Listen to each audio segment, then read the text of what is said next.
Eccoci tornati sul Wow Stage. Il nostro prossimo ospite dovrebbe essere connesso. I think our next guest is online. Boukar, can you hear me? Yes, I can hear you. I Can don't you hear hear you. me? Wait a second. My All fault. right. This time it's my fault. Haha. Bonjour Boukar, ça va? Bonjour, ça va et toi? Can you hear me? Yeah, I can hear you. Great. So, Boukar Sall is an entrepreneur and co-founder of Plaiz. Is that the right pronunciation? Yes, that's it. Where he serves as a CEO and oversees the company's vision, strategy, and daily operations on product and growth. Prior to co-founding Plaiz, Boukar graduated from ESSEC Business School. He creates apps and tools to empower people's sense of fashion in their own unique way and build a community of people driven by self-expression only, not by likes and followers. The company's mission is to give everyone a voice, an audience, and empower them to become the most confident version of themselves. So your speech will last 20 minutes. Is that correct, more or less? Yes, that's it. Yeah. Perfect. So the stage is yours. I'll be back in 20 minutes. All right. Thank you.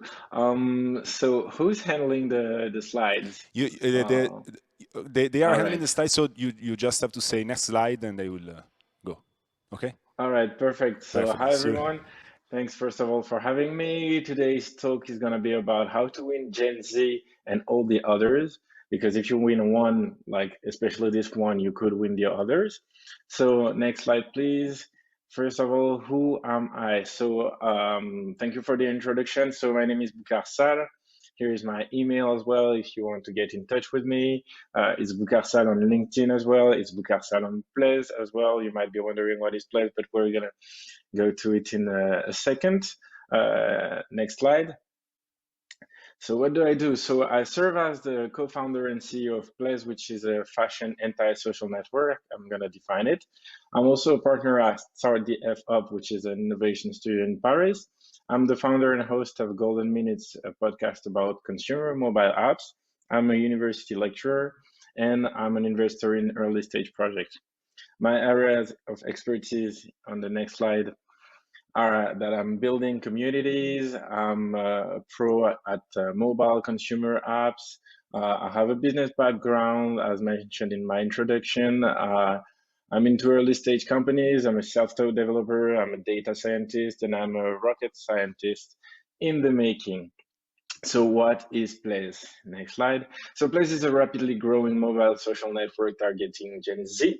So the people born between 1995 and 2010. And our concept evolved quite a lot, but like the most important thing here is that we're rapidly growing. We're gonna tell you how we build this growth. So how did we start? So we started as a mobile app allowing people to receive feedback when they were hesitating in fitting rooms. So the first app we created was an app where you could upload pictures and yeah, this is the previous slide. You could just basically upload pictures and get, this goes too fast. And yeah, thank you. You could upload pictures and get feedback. So because the feedback were only for the person who posted the picture, we decided to hide the like counts, and there were no reason to have followers because we wanted people to have feedback as fast as possible. So as soon as they like logged in on the app for the first time, they could join the community. So after that, we pivoted because we realized that people were not only using the app to get feedback, but also to express themselves. So that's why we decided to go full social and we added all the other social features. So that's the next slide. And the next again. So we had quite a lot of different versions of the app. We launched this app and we rapidly got traction. In order to keep the momentum going, we decided to organize also Plaiz Anti-Fashion Week, which is the next slide. So it was a full week of event, physical event. It was before COVID. And like the movement rapidly kept growing until we finally ended up building a sort of a cult. So this is the next slide. And people started getting tattoos of our name, of our logo and everything. So we feel like we're kind of, inserted in the culture of our users right now. So I'm gonna basically explain you how we got to this. So next slide. Obviously, so there is a disclaimer here. A lot of things that I'm going to talk about are sort of counterintuitive, because advice have to be counterintuitive, first of all, because otherwise, if you could like do it with your intuition, it wouldn't be useful advice. And the second part is that a lot of things that I'm going to tell about are also stuff that you've already heard about, but we will have to go back to it, because as long as everybody doesn't like include these steps in their strategy, we will have to repeat it in pretty much every conferences until everyone does it.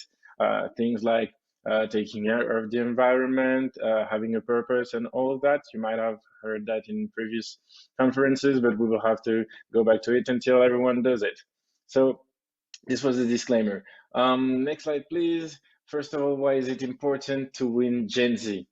Because there are 3 billion Gen Zers people in the world right now, so that's 35% of the global population, and their purchasing power is $143 billion every year. So it's quite a huge segment of the population that you should account for.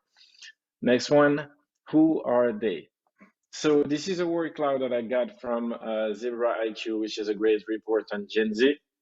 So basically, Gen Z define themselves as creators, independent. They like to entertain themselves. They describe themselves as self-deprecating. They are into activism. They like authenticity. They are building their own subcultures. They are value-driven. They seek comfort. They seek community. So this is basically a word cloud. I can send you the slides after if you request it. Next slide, please. So on this slide, we can see the main differences between the Gen Z and other generations. So the most iconic names are the fact that they seek uniqueness. Their consumption of content is unlimited, but they want their consumption to be ethical.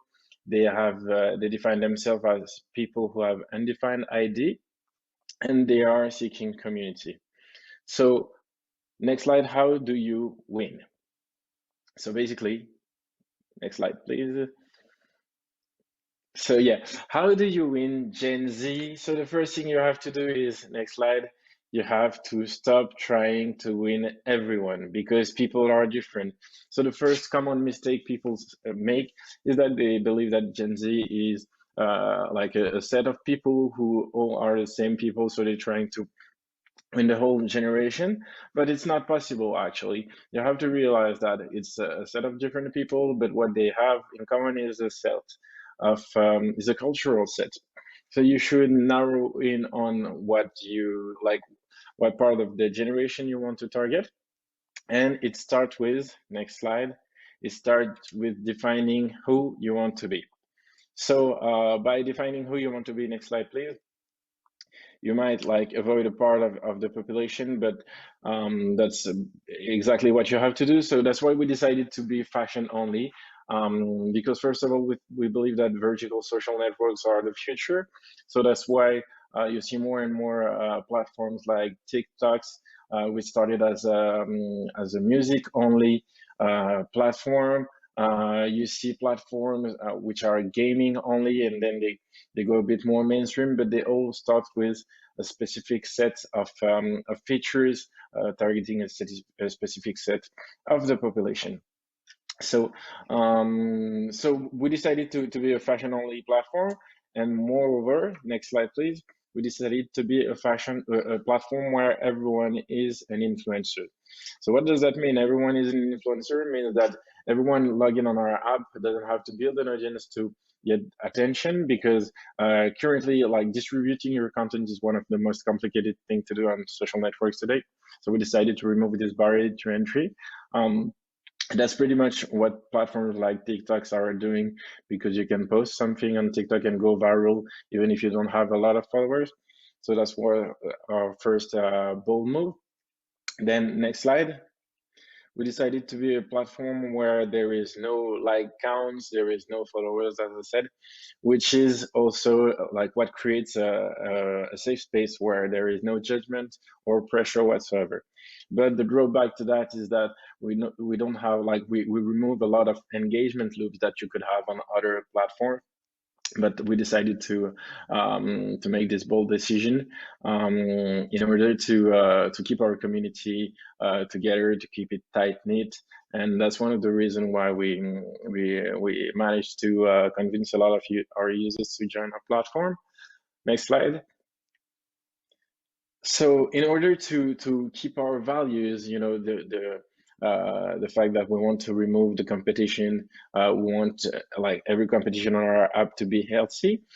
You have to be careful in the trends you follow. So on the right, there is a screenshot of one of our Instagram story. We use Instagram a lot to communicate with our users. So this was a trend where people would compare two people with two different outfits, and they would ask their community to vote. And we wanted to follow this trend, but we decided to do it our way because we didn't want to compare two different people, because otherwise there would be a judgment. So we decided to compare two outfits of the same person.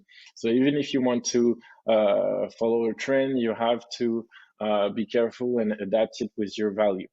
Then next slide, please. You also have to be careful in the product you build. So on this screenshot, which is a screenshot of our app, you can notice that there is no dates on the next to the picture. Because dates are used on other platforms to create a sense of novelty, which increase the dopamine levels. But we decided to remove it because if someone joins the app today, he might feel a sense of, he might have a barrier to post, because if he posts his first picture, he would be seen as a new person in the app, and we don't want people to feel like they would be judged because they just joined the app. So we decided to remove this. Again, it's something that might reduce our growth, but actually it takes care of our values and of our users. So that's also one of the reasons why we are really appreciated about our users right now. Next slide, please.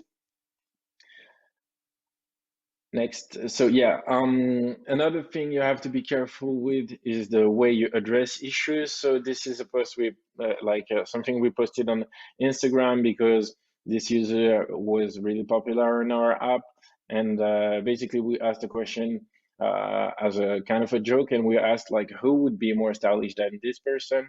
And someone replied in the comments. Next slide.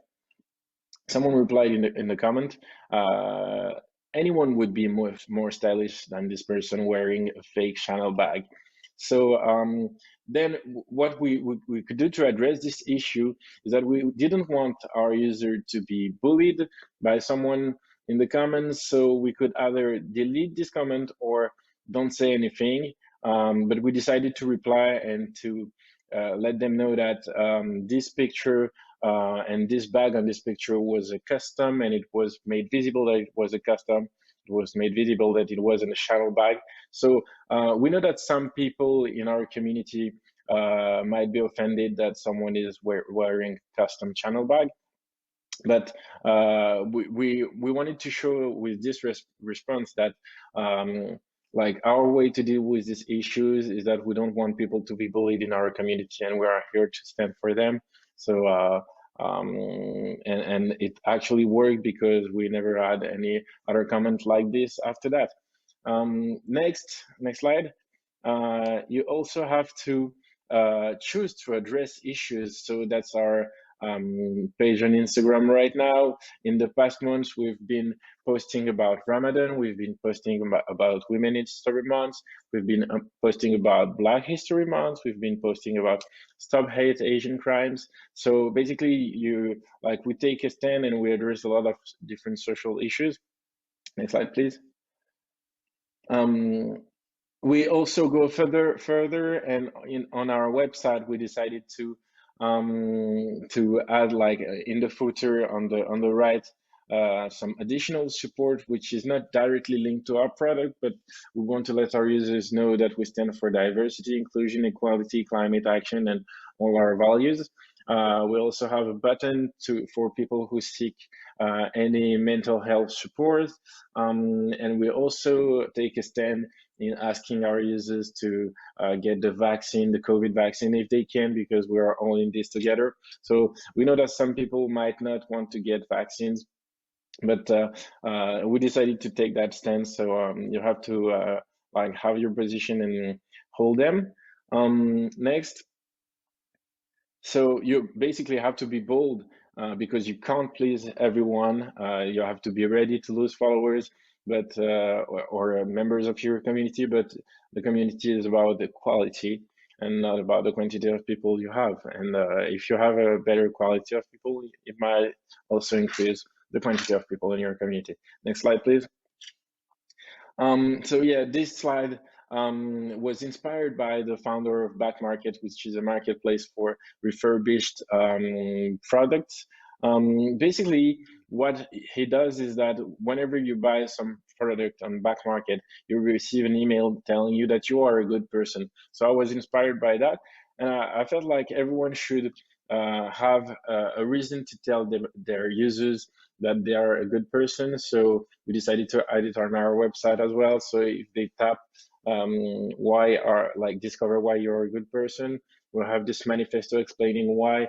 By downloading Plaiz, they are helping launch a new type of social networks, like the type of social networks where we try to remove pressure. There is no pressure to look a certain way. We try to get away from the likes pressures, the followers pressure, and all that. Yeah, we like what I'm trying to say here is that everyone should have this type of manifestos on their website. And if you don't know why your users are good people when they use your product, maybe you should take a bit of time to think about it and try to come up with a reason or build a reason.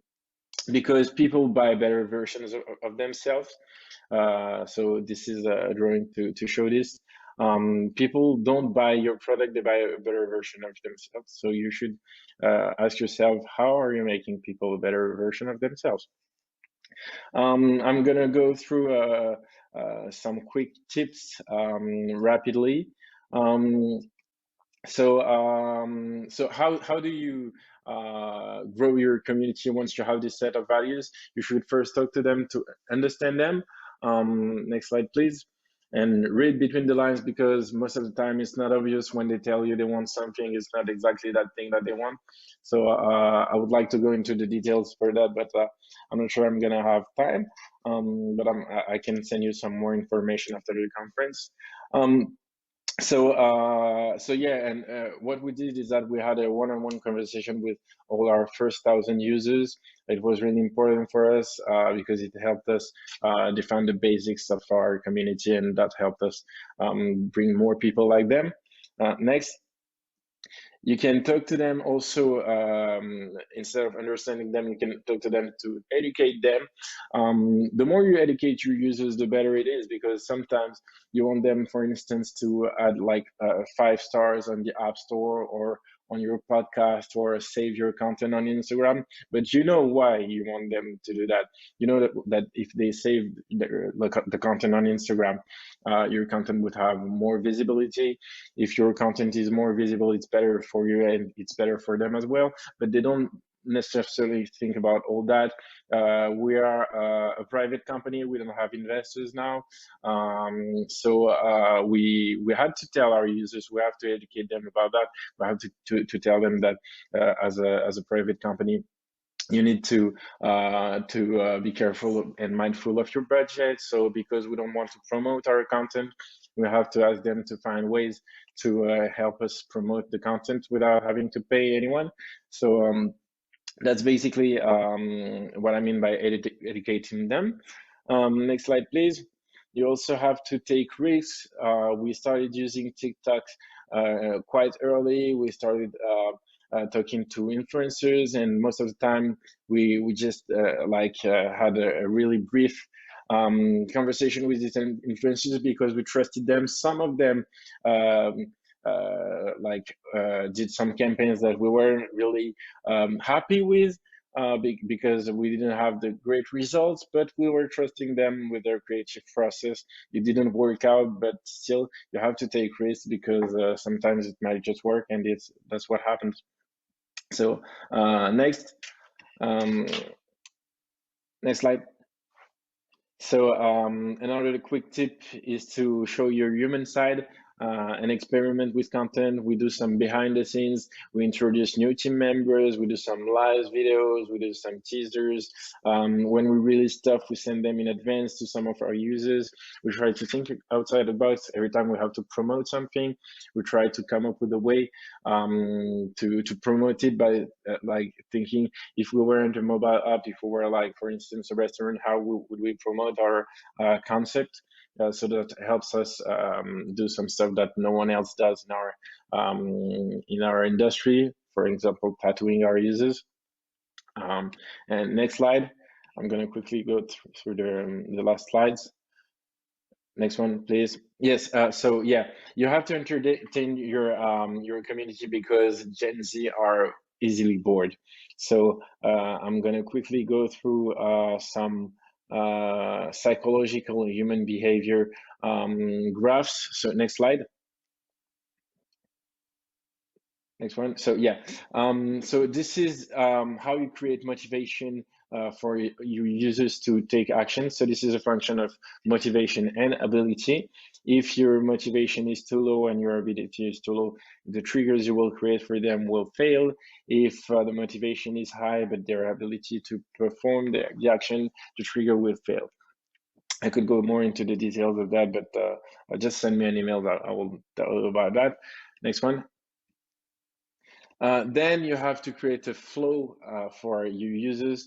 Here I'm talking about the features of our app, but also if you want someone to purchase something, if you want someone to share content or everything, it's also a function of the ability of the and of the difficulty of the charge. So if it perfectly matches, you can, like, your user will enter a flow channel and they would be more keen to performing the actions you want them to perform.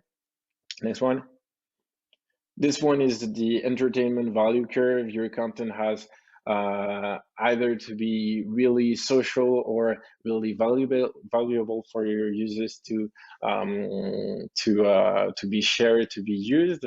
And then I'm gonna really quickly go through some next, please. Some companies who are winning as well, and that we take inspiration from. So next one. So first of all, obviously TikTok. I'm gonna go quickly on that. Next one, Visco. You might know Visco, which is an app allowing people to share their content as well without likes. Next one, Depop obviously is winning on Gen Z. Next one, Vinted. Next one, Yubo. Yubo is a platform allowing people to have to share like some live content with people they don't know.